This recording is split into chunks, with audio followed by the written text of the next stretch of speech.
अच्छा guys, last video में जो है मैंने आपको बताया था कि कॉकटेल के अंदर जो है आगे जाके मेरे प्लानिंग क्या है। मैं कॉकटेल कौन से वाले लाऊंगा या केजेस किस तरह के खरीदूंगा या किस तरह से रखूंगा, वो सारी चीज़ें मैंने आपको लास्ट वीडियो में बताई हैं। तो अभी मैं बता रहा हूँ कि फिंचो में क्या अपग्रेड कर रहा हूँ मैं। ये जो सामने आप देख रहे हैं ना, ये बेंगलाइज हैं, but they are very expensive. आप म्यूटेशन देख सकते हैं, ये नॉर्मल म्यूटेशन नहीं है, ये different kind of rare mutations हैं। और खैर ये तो एक अलग चीज़ है, तो वैसे वीडियो रखी हुई थी, बात करनी थी इसलिए चला दी। बट बेंगलीज भी मुझे लेनी है, और मैं इसमें कॉमन बेंगलीज लूँगा अपने पास। और उसका बेसिकली मकसद ये होगा कि मेरे पास जो है वो सैडल बैक फिंचेस हैं, दे आर वेरी एक्सपेंसिव। तो हम लोग क्या करेंगे कि सैडल बैक के जो बच्चे हैं ना, हम पलवाएंगे इससे, सोसाइटी फिंच से। अच्छा, बेंगलीज का दूसरा नाम होता है सोसाइटी फिंच। और ये बेसिकली बांग्लादेश की जो है वो स्पीशी है, वहाँ पे पाई जाती है, नॉर्मली वहाँ पे आज़ाद पाई जाती है। तो ये इनकी सबसे बड़ी खासियत ये होती है कि ये बच्चों में फ़र्क नहीं करती।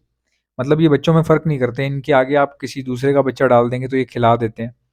और अगर आप किसी के अंडे फॉस्टर करेंगे, लेकिन ये ज़ाहिर सी बात है, इसका एक बॉडी टाइप है। अगर आप इसके नीचे मिसाल के तौर पे आप कबूतर के अंडे रख देंगे तो उस पे तो नहीं बैठ सकती ना, इतना तो बंदे को आइडिया होना चाहिए। और हमेशा फॉस्टरिंग उसकी करवाई जाती है जिससे इनकी चोंच का साइज़, इनकी जो चोंच है उसका साइज़ मैच करता हो, ताकि इनको फीड करवाने में प्रॉब्लम ना हो। तो ये अब किस-किस को फीड करवा सकती हैं, अब सुन लें आप। बेंगलाइज़ जो हैं, ये फिंचेस को फीड करवा सकती हैं। और इसके अलावा एक्सोटिक फिंचेस में जैसे आपके पास आती है स्टार फिंच हो गई, उसके बच्चों को भी करवा लेती हैं। कट थ्रॉट फिंच हो गई, उसके बच्चों को भी करवा लेती हैं। ग्रास फिंच आती है, उसके बच्चों को भी ये फीड करवा लेती हैं बड़े आराम से। ऑल फिंच के बच्चे हों, उनको भी ये फीड करवा लेती हैं। तो जितनी भी जो एक्सोटिक महंगी फिंचेस हैं ना, उनके तो अंडे ही उठा के इनके अंदर रख दिए जाते हैं, क्योंकि आपको पता है बहुत सारी फिंचें ऐसी हैं जो एक्सोटिक हैं, खूबसूरत हैं, बहुत महंगी आती हैं, लेकिन वो अपने बच्चे खुद नहीं पालती। तो उनके बच्चे इनके नीचे रख देते हैं। और सबसे बड़ी जो इनकी वजह शोहरत है बेंगलाइज की, सोसाइटी फिंच की, वो ये है कि ज़्यादातर लोग क्या करते हैं, गोल्डियन फिंच के बच्चे उठा के इनके नीचे डालते हैं, और ये बहुत अच्छे से पालती हैं। तो ये आपको बता इसलिए रहा हूँ, बहुत सारे लोग ऐसे होते हैं, नए होते हैं, उनको पता नहीं होता कि क्या-क्या चीज़ें जो है इसमें इस्तेमाल की जा सकती हैं। अच्छा, मेरा आप देखें, अब मैं आपको एक और बात बताता हूँ बड़े मज़े की। मैंने एक भाई के पास देखा कि उन्होंने जावा के बच्चे, यानी जावा के बच्चे भी इनके नीचे डाले हुए थे। अब जावा की चोंच थोड़ी-सी बड़ी होती है, बट उनके जो बच्चे होते हैं ना छोटे, वो इतने ज़्यादा बड़े नहीं, यानी कि उनकी बहुत ज़्यादा चोंच बड़ी नहीं होती। तो ये आराम से फीड करवा देती हैं। और मैंने खुद देखा है कि बेंगलाइज का एक पेयर जो है वो जावा के तकरीबन 7 बच्चों को बड़े आराम, 7 बच्चे जावा के, उनको बड़े आराम से ये पाल रहे हैं, खिला-पिला रहे हैं। तो ये है। अगर किसी भाई के पास मिसाल के तौर पे ओपल जावा है, ओपल जावा का जो पेयर है उसकी मालियत होती है, देखें, अब मैं मालियत इसलिए नहीं बताता क्योंकि फिर लोग, आपको पता है, 7 साल बाद वीडियो देख रहे होते हैं, उनको ये नहीं पता होता ये वीडियो कब बनी है। वो फिर जो है ना, वो रेट सुन के उस तरह से रिएक्ट करते हैं। तो छोड़ दें, मैं रेट नहीं बताता। But it's very expensive. Opal Java जो है अभी इस वक्त मार्केट में बहुत एक्सपेंसिव है, और तमाम जावा में ओपल जावा इस वक्त सबसे ज़्यादा मतलब कि रेयर समझी जा रही है। तो उसके अगर किसी के पास 3-4 भी पेयर है मिसाल के तौर पे, तो बेंगलाइज के अगर वो 5 पेयर रखे हुए हैं उसने, तो बड़े आराम से वो बच्चे उठा उठा के फॉस्टर करेगा, और अपनी ब्रीड जो है वो प्रोडक्शन बढ़ाने के बाद वही बच्चे उठा के आराम से सेल करेगा, और वो अच्छे खासे महंगे बिक जाते हैं। तो बड़ा ज़बरदस्त सीधा सीधा गेम है इसका। तो बेंगलाइज जो है वो यहाँ तक जो है ना, इतने इतने चीज़ों के बच्चे पाल देती है। अब मैं क्या करने जा रहा हूँ, ज़रा गौर से सुनिएगा। मैं तो वो चीज़ करता हूँ जो मेरे, कह लें कि अफोर्डेबिलिटी में आ जाए। मेरी इतनी अफोर्डेबिलिटी नहीं होती कि मैं जो है वो ओपल जावा ले आऊँ और उसके बाद फिर ये कर लूँ और वो कर लूँ। मेरा एक लिमिटेड काइंड ऑफ बजट होता है, उसमें रह के काम करना पड़ता है। तो मेरे पास already I have lots of, you can say that I have settle back finches right now at my home. They are breeding so well, but you know what I want to get with them. मैं जो है वो ये चाह रहा हूँ कि बेंगलाइज ला के सेटलबैक के बच्चे वहाँ पे फॉस्टर करवाऊँ। और मेरे पास I also have some kind of penguin finches, they are silver penguin finches. So मैं उसको भी वहाँ पर फॉस्टर करवाऊँगा।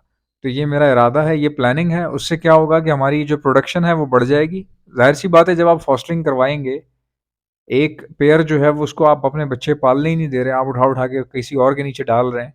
तो उससे क्या होगा कि वो बार बार रिप्रोड्यूस करता रहेगा, उसकी प्रोडक्शन बढ़ जाएगी। प्रोडक्शन बढ़ेगी तो फ़ायदा किसको होगा, जाहिर सी बात है, उसके जो है वो ब्रीडर को फ़ायदा होगा। तो ये मेरी प्लानिंग है, जो मेरे वारे में आती है, मतलब जो मुझे लगता है कि यार ये मैं कर पाऊंगा बड़े आराम से, तो ये हो सकता है। बाकी जो है वो सोचना तो अच्छा ही चाहिए हमेशा। गेम अभी भी इतनी सीधी-सीधी सी है ना, मतलब आपने डायरेक्टली बस आप स्टेप लेंगे, स्टेप लेके आप अपने हिसाब से चीज़ों को चला सकते हैं, ठीक है? हर बंदे का अपना क्राइटेरिया होता है। तो अगर वैसे आपने मुँह से फैसला करना है, तो मुँह तो सबका लगा हुआ है, ठीक है? कोई कुछ भी बोल दे, मैं भी कुछ भी बोल दूँ, उससे क्या हो जाएगा? बोलने से थोड़ी कुछ हो जाता है। क्योंकि आप जब मिसाल के तौर पे कोई अगर आपको कहता है कि भाई फिंचों का तो काम ही नहीं है, फिंचे तो बेकार हैं, मतलब 300 रुपए पे रेट आ गया है, 400 रुपए पे रेट आ गया है। तो ये तो वो कह रहा है ना, वो अपनी कहानी सुना रहा होगा, आपकी कहानी डिफरेंट होगी। पहले भी मैंने आपको बताया था कि कॉमन फिंचों से बाहर आ जाओ, उनसे भी बाहर आ जाओ, और जो लोग उनको रख रहे हैं उनसे भी बाहर आ जाओ, ठीक है? वरना आप यही सुनते रहेंगे, आप दो चीजें बार बार सुनते रहेंगे, फिंचों के रेट गिर गए और दाना महंगा हो गया। ये दो चीजें आप सुनते रहोगे तो इससे बाहर नहीं निकल सकते आप। इसके अलावा बहुत सारी चीजें, और जिन चीजों की मैं बात कर रहा होता हूँ वो टोटली डिफरेंट होता है, वो उसका उन सब बातों से, फजूल बातों से कोई लेना देना नहीं होता। तो बी रेलेवेंट, रेलेवेंट बने। अगर काम करना है, सीरियसली करना है, अपने लिए करें, मेरे लिए ना करें। ये जितने भी तरीके मैं आपको बता रहा हूँ ये आपके लिए अच्छे हैं, ठीक है? मेरा इससे कोई वास्ता नहीं है, लेना देना नहीं है। मेरा काम सिर्फ इतना होता है कि मैं किसी को फैसिलिटेट कर दूं, उसको आइडिया दे दूं, बाकी आगे उसकी मर्जी है, जो मर्जी करे, जैसे चाहे जिए, जहां चाहे जाए। सो गाइज, अच्छा, इसके बाद हम बात करते हैं कि इसके साथ साथ और मेरे पास क्या क्या ऑप्शंस मौजूद हैं।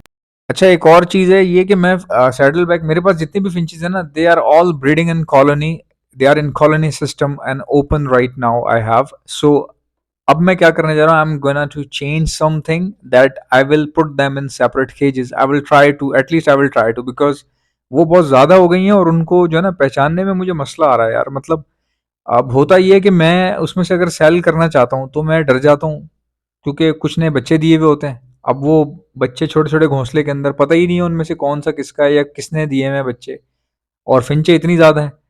तो उसमें से अल्लाह ना करे मैं अगर उसमें से आधी ख़त्म करूँ तो वो कहीं उसमें से ऐसे पेरेंट्स ना पकड़ लूँ जिन्होंने ब्रीड किया हुआ हो। तो ये मेरे लिए अज़ाब हो गया है, और ये हुआ ऐसे कि मैं बिज़ी इतना था, मैंने कहा चलो यार देखेंगे आराम से, बाद में सेपरेट कर देंगे, कोई ऐसा टेंशन नहीं है, और इस तरह से मैं चीज़ों को लाइटली ले रहा था। वो मेरे गले पड़ गया, आज मैंने देखा।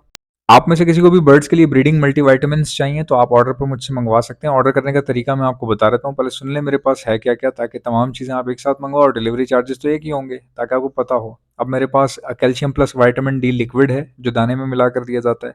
इसी के साथ साथ हमारे पास जो है और भी प्रोडक्ट्स हैं, जैसे एंटी लाइसिस स्प्रे है, परिंदों के अंदर जो जुएं हो जाती हैं या लाइसिस हो जाती हैं उनके लिए होता है। बर्ड के ऊपर आप मारते हैं बट बर्ड को कुछ भी नहीं होता। इसके अलावा हमारे पास जो चिक्स को बचाने के लिए डॉक्सीसाइक्लिन इस्तेमाल होती है, वो भी हमारे पास बहुत अच्छी, कह लीजिए प्योर फॉर्म में हमारे पास मौजूद है, और 3 इज़ाफ़ी सॉल्ट्स के साथ।